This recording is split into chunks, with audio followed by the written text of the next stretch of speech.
Salam damai sejahtera untuk kita semua. Selamat hari Minggu bagi Bapak Ibu, saudara-saudari yang dikasihi oleh Tuhan Yesus Kristus.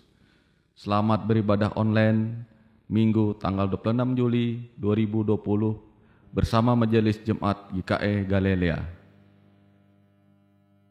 Dalam kesempatan ini saya ingin mengucapkan selamat ulang tahun kelahiran dan pernikahan bagi jemaat dari tanggal 26 Juli sampai 1 Agustus 2020. Serta memohon dukungan doa bagi jemaat yang sedang dalam sakit atau sedang dalam masa pemulihan. Ibadah online Majelis Jemaat GKE Galilea hari ini menggunakan liturgi ibadah versi rumah tangga. Ibadah ini dipimpin oleh Pendeta Ribun Najib. Salam presbiter dan pembacaan Alkitab oleh Penetua Bapak Yusen H. Jangkan. Liturgus oleh saya sendiri Diakon Christian Ampung. Mari kita berdiri dan memuliakan Tuhan dengan menyanyi dari Kidung Jemaat nomor 322, Terang Matahari.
Pertolongan kita adalah dalam nama Tuhan yang menjadikan langit dan bumi. Kasih karunia dan damai sejahtera dari Allah Bapa menyertai saudara. Amin. Jemaat silakan duduk kembali. Kita nyanyikan Kidung Jemaat nomor 240A, Datanglah ya Sumber Rahmat.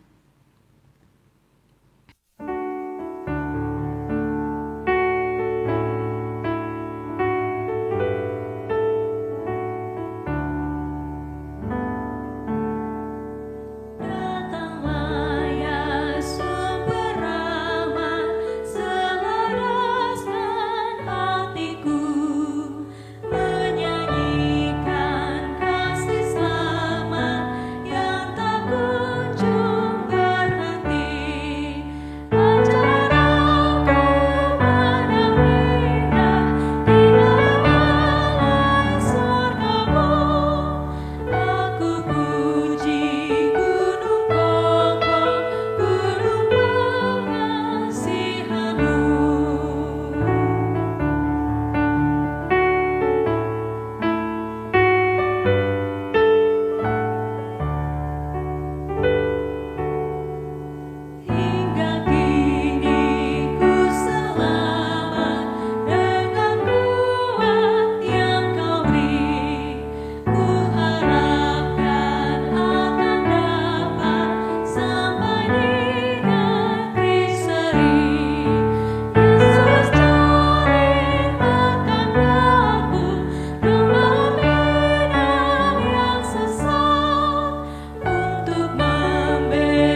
Doa syukur, mari kita merendahkan diri, mari kita bersama-sama berdoa.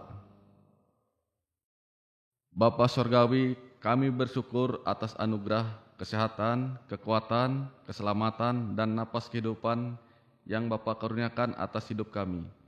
Kami juga bersyukur atas kesempatan dan waktu saat ini.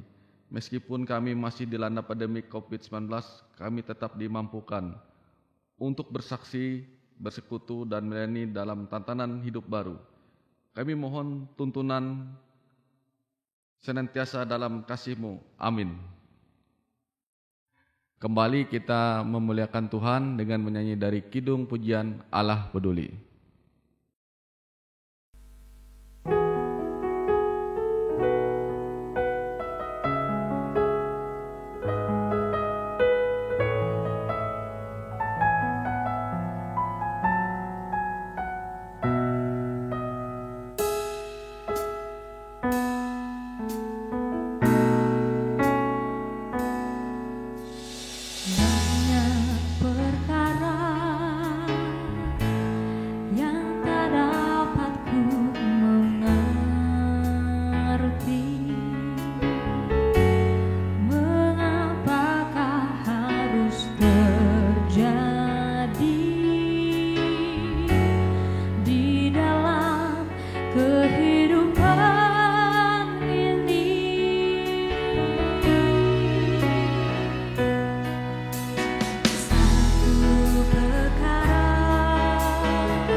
Pembacaan Alkitab sesuai dengan Almanak Nas GKE terdapat dalam Kejadian pasal 29 ayat 15 sampai 28 dengan perikop Yakub di rumah Laban.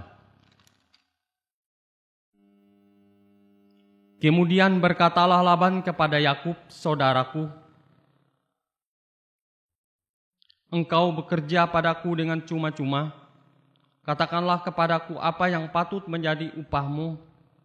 Laban mempunyai 2 anak perempuan yang lebih tua, namanya Lea, dan yang lebih muda namanya Rahel. Lea tidak berseri matanya, tetapi Rahel itu elok sikapnya dan cantik parasnya. Yakub cinta kepada Rahel, sebab ia berkata, aku mau bekerja padamu 7 tahun lamanya untuk mendapat Rahel, anakmu yang lebih muda itu. Sahut Laban, lebih baiklah ia aku berikan kepadamu daripada kepada orang lain. Maka tinggallah padaku.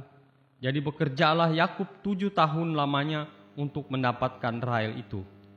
Tetapi yang 7 tahun itu dianggapnya seperti beberapa hari saja, karena cintanya kepada Rahel. Sesudah itu berkatalah Yakub kepada Laban, berikanlah kepadaku bakal istriku itu, sebab jangka waktuku telah genap, supaya aku akan kawin dengan dia. Lalu Laban mengundang semua orang di tempat itu dan mengadakan perjamuan. Tetapi pada waktu malam diambilnyalah Lea, anaknya, lalu dibawanya kepada Yakub. Maka Yakub pun menghampiri dia. Lagi pula Laban memberikan Zilpa, budaknya perempuan, kepada Lea, anaknya itu, menjadi budaknya. Tetapi pada waktu pagi tampaklah bahwa itu Lea. Lalu berkatalah Yakub kepada Laban, apakah yang kau perbuat terhadap aku ini? Bukankah untuk mendapat Rahel aku bekerja padamu? Mengapa engkau menipu aku? Jawab Laban, tidak biasa orang berbuat demikian di tempat kami ini, mengawinkan adiknya lebih dahulu daripada kakaknya. Genapilah dahulu 7 hari perkawinanmu dengan anakku ini. Kemudian anakku yang lainnya akan diberikan kepadamu sebagai upah, asal engkau bekerja pula padaku 7 tahun lagi.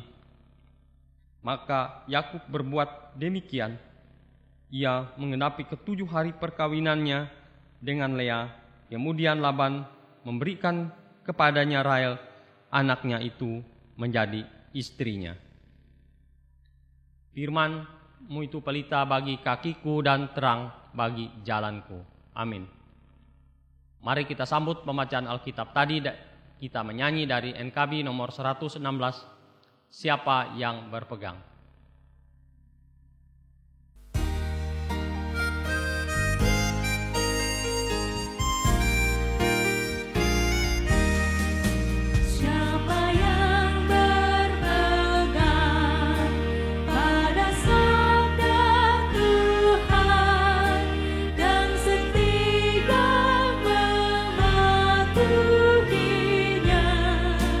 Hidupnya mulia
Bapak, Ibu, Saudara sidang jemaat yang dikasihi Tuhan Yesus Kristus, adapun nas yang akan menjadi renungan kita bersama-sama pada hari ini, yaitu diambil dari Matius pasal yang ke-13, ayat 31 sampai 33, dan ayat 44 sampai ayat yang ke-52.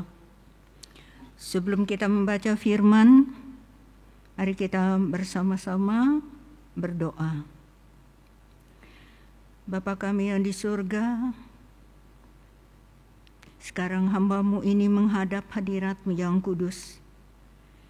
Dalam segala kekurangan dan keterbatasan, memohon belas kasih Tuhan, kiranya berkenan melengkapi hamba-Mu ini dengan hikmat-Mu, supaya hamba-Mu ini layak Tuhan pakai untuk menyampaikan kehendak Tuhan melalui firman yang sebentar lagi kami akan bacakan. Tolong jauhkan kami dari kuasa kegelapan dan roh-roh jahat. Penuhilah kami dengan Roh-Mu yang kudus. Di dalam nama Tuhan Yesus Kristus kami sudah berdoa dan mengucap syukur. Amin. Mari Bapak Ibu, jemaat yang dikasihi Tuhan, kita akan membaca nas Alkitab yang tertulis dalam Matius pasal 13 ayat 31 sampai 33 dan ayat 44 sampai ayat yang ke-52 yang terdiri dari 3 perikop. Perikop yang pertama yakni perumpamaan tentang biji sesawi dan ragi. Perikop yang kedua yakni perumpamaan tentang harta terpendam dan mutiara yang berharga. Sementara perikop yang ketiga yakni perumpamaan pukat.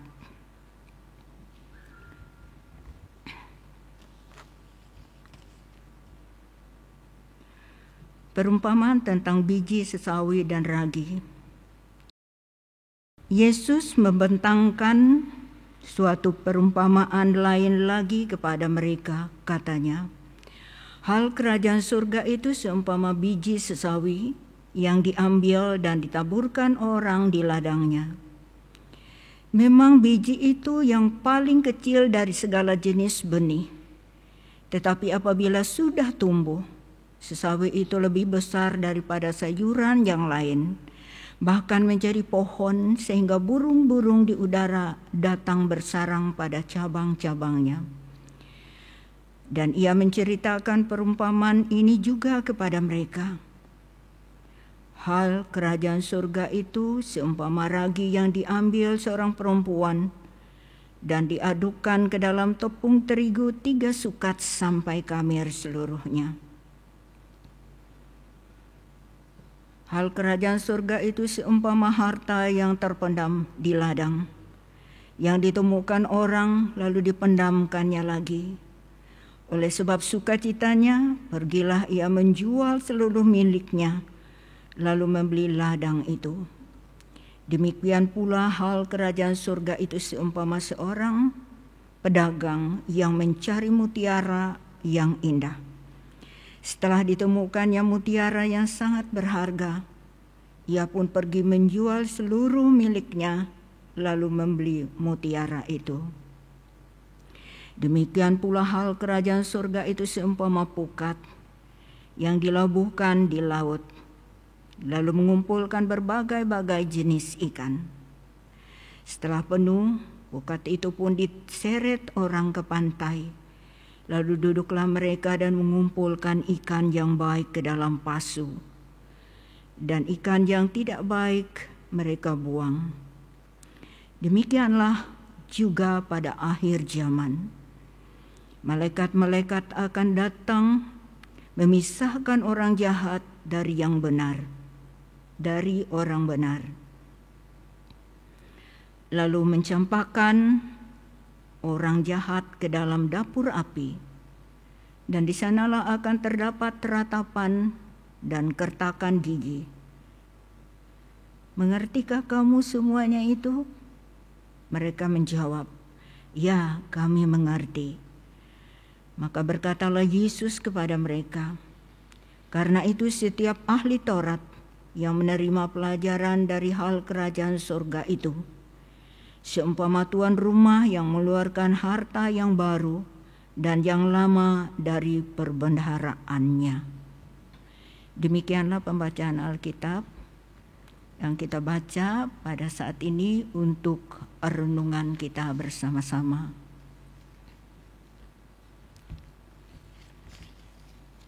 Bapak Ibu jemaat yang dikasihi oleh Tuhan Yesus Kristus, Majelis Sinode GKE memberi subtema untuk nas Alkitab pada bulan Juli 2020 ini, yaitu melayani dengan ketulusan hati dan motivasi yang murni. Beberapa bulan belakangan ini, kita bangsa Indonesia sangat merasakan sekali dampak dari pandemi COVID-19. Di berbagai bidang kehidupan, baik itu di bidang sosial, di mana kita tidak bisa berinteraksi secara langsung dengan bebas, melainkan harus memakai masker dan dengan jumlah orang yang terbatas serta jaga jarak. Di bidang ekonomi ada banyak orang yang terpaksa mencari cara baru untuk membuat hidup tetap tercukupkan. Di bidang pendidikan, generasi muda terpaksa harus belajar di rumah. Di bidang kerohanian, kita melakukan secara online.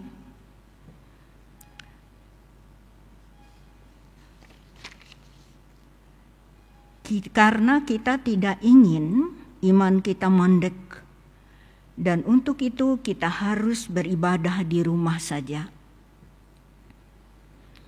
Sementara di sisi lain, Bapak Ibu sekalian, mari kita lihat apa yang Yesus inginkan kita berbuat melalui nas yang sudah kita bacakan tadi.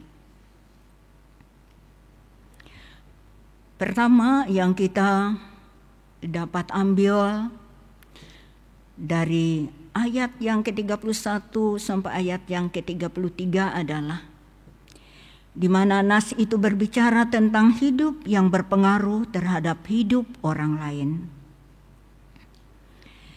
Di sini Yesus mengumpamakan kerajaan Allah atau kerajaan surga itu seperti biji sesawi dan ragi, yang awalnya kecil dan kemudian berkembang menjadi besar.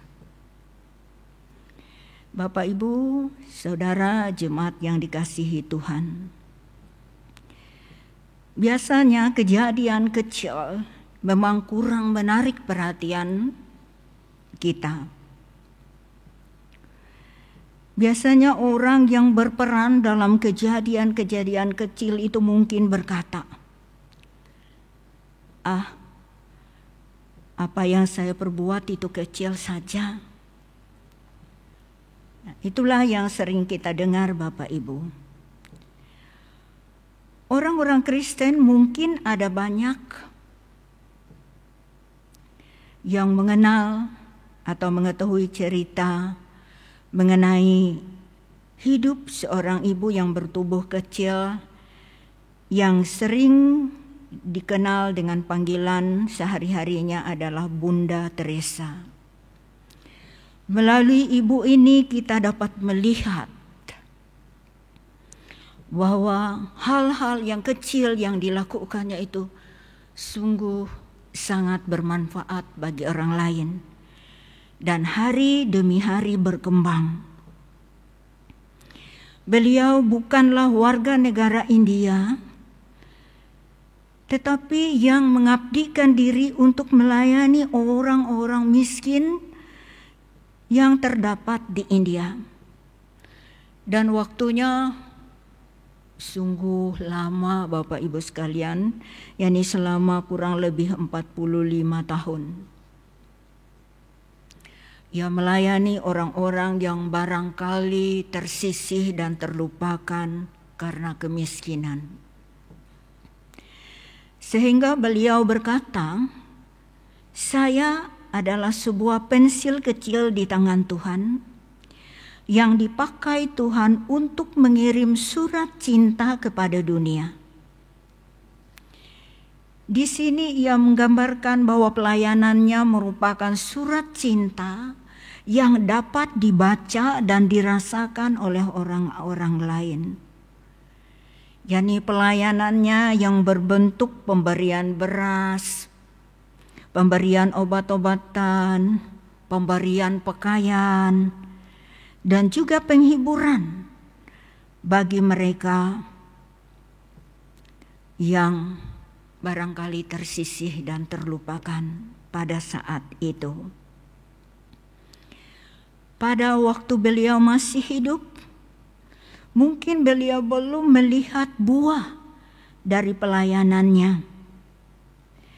Namun kita kini boleh tersenyum bangga ketika kita mengetahui bahwa ada 9,7 juta jiwa penduduk India sekarang ini yang memeluk agama Kristen Protestan. Dengan demikian kita melihat bahwa apa yang mula-mula dilakukannya amat kecil dalam pelayanannya kini menjadi besar bagi kerajaan Allah. Itu berarti bahwa pelayanannya tidak ada yang sia-sia. Di sisi lain kita juga boleh melihat contoh misalnya Thomas Alva Edison yang karena ketekunannya telah memberikan dampak dalam hidupnya sehingga kita sekarang ini bisa menikmati penerangan bola lampu. Apabila malam hari kita menikmati, kita bisa menikmati listrik dengan cahaya yang baik. Saudara, Bapak Ibu sekalian yang dikasihi Tuhan, kini banyak orang Kristen sudah puas dengan predikat Kristen atau warga kerajaan surga. Tetapi Yesus menginginkan kita bukan hanya menjadi warga kerajaan surga atau bukan hanya menjadi Kristen saja, melainkan sebagai warga kerajaan surga hendaknya kita memberi dampak atau pengaruh yang positif atau bermanfaat bagi kehidupan orang lain, terutama kehidupan orang-orang di sekeliling kita. Mengapa demikian Bapak Ibu? Sebab nilai dari hidup orang Kristen sebagai warga kerajaan surga bukan terletak pada apa yang kita capai. Seperti pendidikan yang tinggi walaupun itu penting, atau kekayaan yang berlimpah-limpah, atau rajinnya kita beribadah, atau jabatan yang tinggi, dan lain-lain, melainkan pada apa yang dapat kita beri. Tuhan ingin kita menjadi alat kecil dalam perkembangan kerajaan surga, seperti biji sesawi, di mana awalnya kecil, tetapi ketika biji itu ditanam dan ia tumbuh berkembang sehingga burung dapat bersarang pada pohonnya. Itu artinya bahwa ia memberi perlindungan kepada orang lain atau peduli kepada orang lain.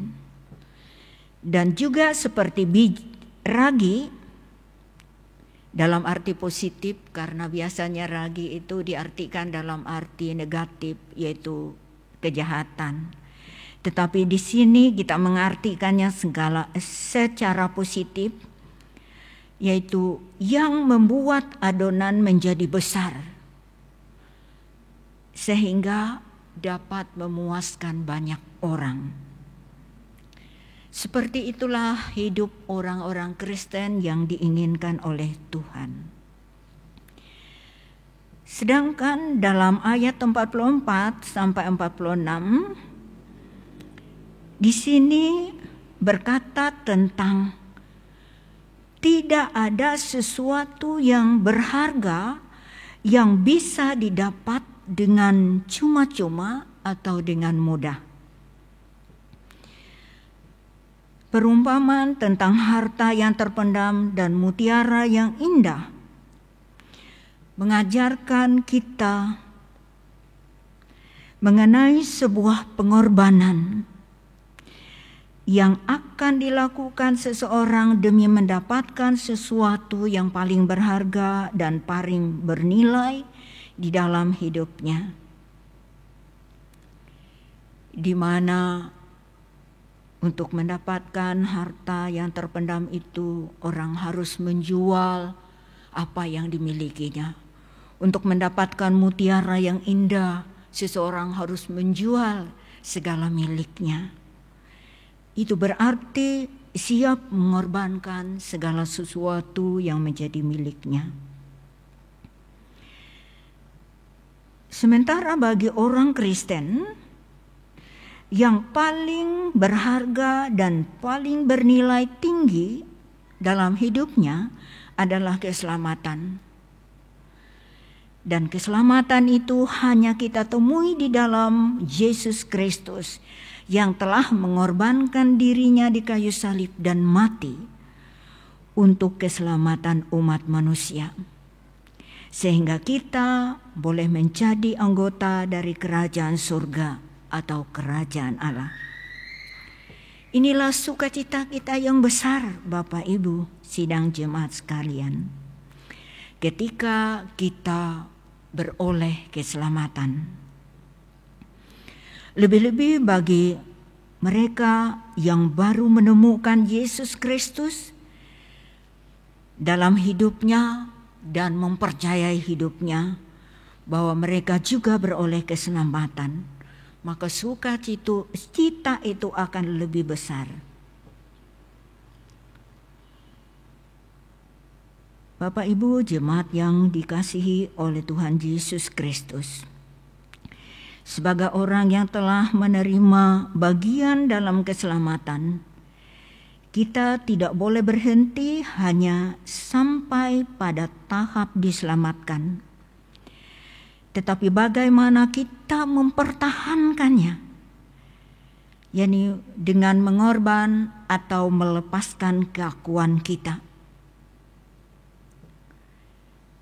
menghargai keselamatan yang diterima, serta tahu bagaimana hidup sebagai orang yang sudah diselamatkan. Dan yang tidak kalah penting yaitu mempunyai komitmen supaya kita hidup menyesuaikan diri dengan kehendak Tuhan. Jadi bukan menyesuaikan diri menurut kehendak kita.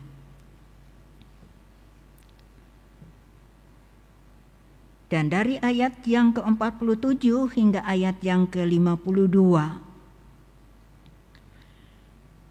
ayat ini mengingatkan kepada kita bahwa tidak semua orang mempunyai mental yang sama. Di sini kerajaan surga itu diumpamakan pukat yang mengumpulkan berbagai jenis ikan. Ada ikan yang baik, yakni yang bisa dimanfaatkan, dan ada pula ikan yang tidak baik yang tidak bisa digunakan. Pukat adalah salah satu alat untuk menangkap ikan dan yang sangat akrab dan dikenal oleh para murid Yesus. Karena mereka sebagian besar adalah berusaha sebagai nelayan. Sebagai nelayan, mereka berusaha mengumpulkan ikan sebanyak-banyaknya. Namun ketika mereka dipanggil dan dipilih oleh Yesus menjadi muridnya, Yesus menginginkan mereka yaitu menjadi penjala manusia. Jadi sebagai guru mereka, Yesus mempunyai keinginan untuk murid-muridnya, yakni menjadi penjala manusia. Itu dapat kita lihat dalam Matius pasal 4 ayat yang ke-19 yang berbunyi demikian. Mari ikut aku, dan kamu akan kujadikan penjala manusia. Itu artinya mereka dijadikan pengumpul orang bagi kerajaan surga. Orang-orang yang dikumpulkan itu harus kita sadari dan harus kita insapi bahwa tidak semua mereka baik. Sebagaimana Nas tadi, bahwa ikan yang dikumpulkan ada yang baik, ada yang tidak baik. Jadi seperti itu. Kita ambil saja contoh murid-murid Yesus. Yesus telah memilih muridnya 12 orang. Tetapi ada satu orang yang kurang berperilaku baik, sehingga ia menjual Yesus untuk disalibkan hanya untuk 30 keping uang perak. Nah, Bapak Ibu sekalian, perumpamaan ini memberi kita pemahaman bahwa kita tidak boleh menilai atau menghakimi seseorang bahwa itu baik dan itu tidak baik, atau orang itu baik dan orang itu tidak baik, seperti itu. Karena berdasarkan penglihatan kita yang sekarang, saya jadi ingat ketika saya membaca Lukas 23 ayat 42 sampai 43 yang berbicara tentang 2 orang penjahat yang disalibkan bersama-sama dengan Yesus. Di saat terakhir dari hidup keduanya, salah seorang dari antara mereka itu berkata kepada Yesus, "Yesus, ingatlah aku apabila engkau datang sebagai raja." Pada detik-detik terakhir dari kehidupannya, salah seorang penjahat ini bertobat. Sehingga ia melihat Yesus itu betul-betul sebagai raja. Bukan saja raja dunia, tetapi raja surga. Lalu apa jawab Yesus kepadanya? "Pada hari ini engkau akan ada bersama-sama dengan aku di dalam Firdaus." Dengan jawaban Yesus inilah Bapak Ibu sekalian, saya tadi mengatakan bahwa kita tidak boleh menilai atau menghakimi seseorang berdasarkan apa yang kita lihat sekarang. Bapak Ibu jemaat yang dikasihi oleh Tuhan Yesus, karena menilai dan memisahkan itu adalah bagian Allah, sedangkan bagian kita adalah berusaha mengumpulkan sebanyak-banyaknya orang untuk masuk ke dalam kerajaan surga. Itulah yang menjadi bagian kita sekarang melalui pelayanan kita, dan itu kita lakukan dengan hati dan hati yang murni.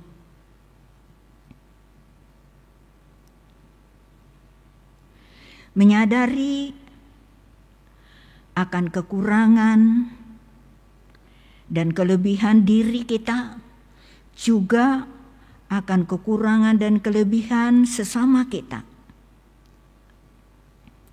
yang berbeda-beda satu dengan yang lainnya,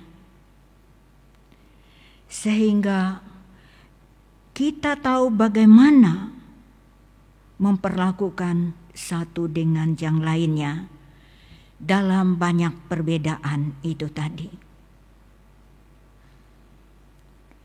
Alangkah mempesona dan alangkah indahnya jika orang sudah mengerti dan memahami maksud Tuhan yang terdapat dalam nas kita tadi atas hidupnya sendiri dan hidup orang lain. Demikianlah firman Allah yang boleh saya sampaikan untuk hari ini. Berbahagialah orang yang mendengar firman Tuhan dan yang memeliharanya. Amin. Bapak Ibu sidang jemaat yang kekasih dalam Yesus Kristus, marilah kita berdoa syafaat. Bapa kami yang di surga, terima kasih Tuhan karena Engkau telah memberkati waktu kami, sehingga ada saat untuk kami mendengar firman-Mu hari ini. Karena itu, tolong kuatkan semangat kami untuk melakukan segala sesuatu dalam hidup ini yang menjadi bagian kami. Saat ini, kami menundukkan kepala dan menaikkan doa khusus buat bangsa kami Indonesia yang sekarang ini sedang mengalami pergumulan dan penderitaan menghadapi pandemi COVID-19 ini. Kami menyadari bahwa kemampuan dan kekuatan kami terbatas untuk menghindar. Namun sekarang kami sedang diuji bagaimana melewati semuanya ini. Kami mohon Tuhan menunjukkan apa yang harus kami lakukan. Kiranya Tuhan berkenan menutup bungkus kami dengan kuasa-Mu dan dengan hikmat-Mu. Juga menutup bungkus semua dokter dan perawat yang telah membaktikan diri untuk merawat mereka yang sakit, baik yang di rumah maupun di rumah sakit. Mohon kekuatan dari Bapa Surgawi dan jadikanlah para dokter dan perawat alat yang menyatakan kasih dan kemurahan Tuhan untuk melayani dan merawat mereka yang sakit, sehingga jamahan tangan Tuhan dirasakan oleh semua pasien yang sedang dirawat dan dilayani oleh para dokter dan perawat. Hiburkanlah mereka yang berduka cita, dan tuntunlah mereka untuk menemukan maksud Tuhan di balik kesedihan yang terjadi dalam hidup mereka.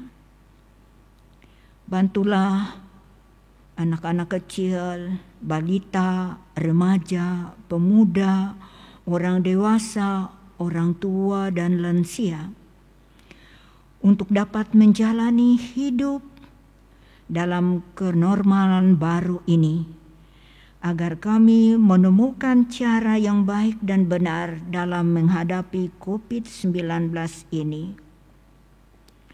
Sehingga dengan demikian, hidup kami menjadi aman. Tuntun dan sertai para petani, nelayan, para pedagang, pengusaha, ABRI, kepolisian, pegawai negeri dan swasta yang merasa bahwa mereka gelisah, resah, dan tidak tentram.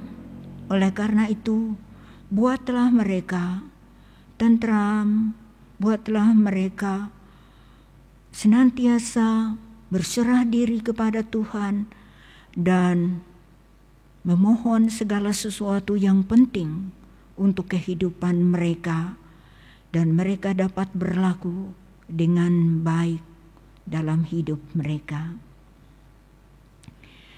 Kami juga berdoa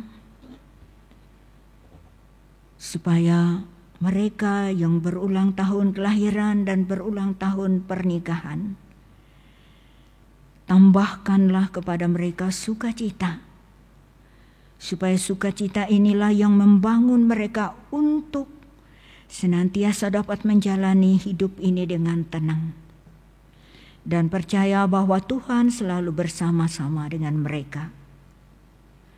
Kami juga menyerahkan anak, cucu, menantu kami yang jauh maupun yang dekat dengan kami.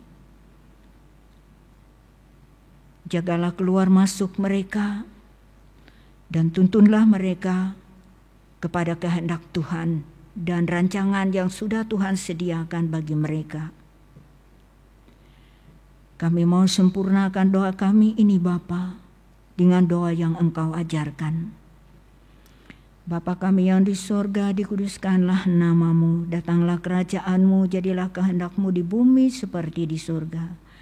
Berilah pada hari ini makanan kami yang secukupnya, dan ampunilah kami akan kesalahan kami, seperti kami mengampuni orang yang bersalah pada kami. Janganlah membawa kami ke dalam pencobaan, tetapi lepaskanlah kami daripada yang jahat.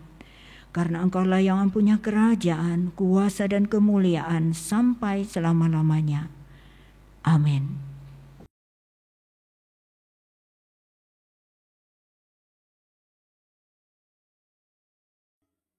Persembahan syukur, sekarang ada kesempatan untuk kita mempersembahkan persembahan syukur kepada Tuhan.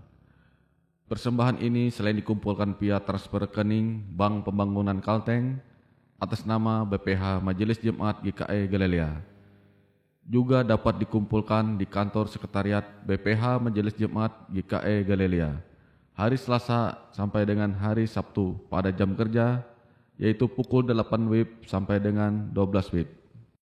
Dengarkanlah nas pengantar persembahan. Ada yang menyebar harta tetapi bertambah kaya. Ada yang menghemat secara luar biasa namun berkekurangan. Siapa banyak memberi berkat, diberi berkelimpahan. Siapa memberi minum, ia sendiri akan diberi minum. Amsal 11 ayat 24 sampai 25. Mari kita berdoa untuk persembahan yang akan kita kumpulkan. Mari kita berdoa. Bapa Surgawi, kami mengucap syukur atas segala kasih karunia-Mu dan yang telah Engkau limpahkan di dalam kehidupan kami, berkat napas kehidupan dan berbagai bentuk berkat dalam seluruh aspek kehidupan kami. Kami persembahkan syukur kami atas segala karunia-Mu dalam kehidupan kami. Amin. Sementara jemaat persembahkan persembahan syukurnya, jemaat menyanyi dari Kidung Jemaat nomor 291. Mari bersyukur semua.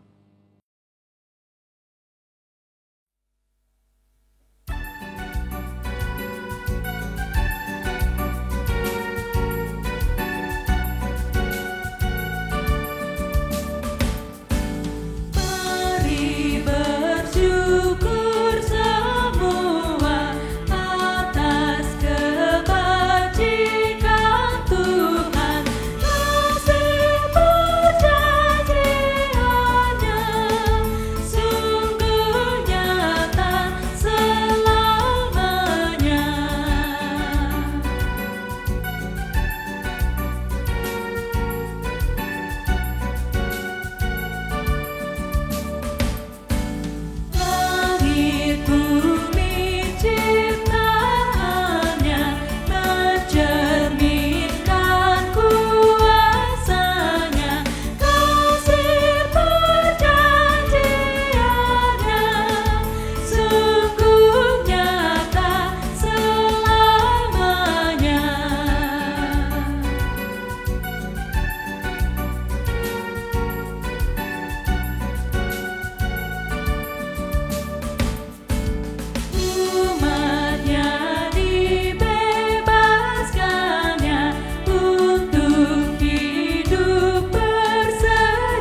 Mari jemaat kita berdiri untuk mengikrarkan pengakuan iman rasuli. Aku percaya kepada Allah Bapa yang Maha Kuasa, Khalid langit dan bumi, dan kepada Yesus Kristus, anak yang tunggal Tuhan kita, yang dikandung daripada Roh Kudus, lahir dari anak darah Maria, yang menderita di bawah pemerintahan Pontius Pilatus, disalibkan, mati dan dikuburkan, turun ke dalam kerjaan maut. Pada hari ketiga bangkit pula dari antara orang mati, naik ke sorga, duduk di sebelah kanan Allah Bapa yang Maha Kuasa, dan akan datang dari sana untuk menghakimi orang hidup dan yang mati. Aku percaya kepada Roh Kudus, gereja yang kudus dan persekutuan orang kudus, pengampunan dosa, kebangkitan daging dan hidup yang kekal. Haleluya.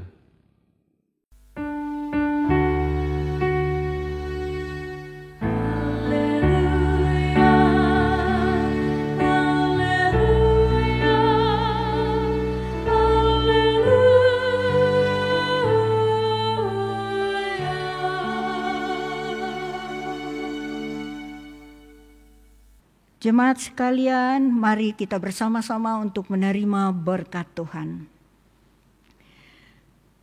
Kasih karunia dari Allah Bapa, damai sejahtera dari Tuhan Yesus Kristus, serta persekutuan Roh Kudus menyertai kita sekalian dari sekarang sampai selama-lamanya.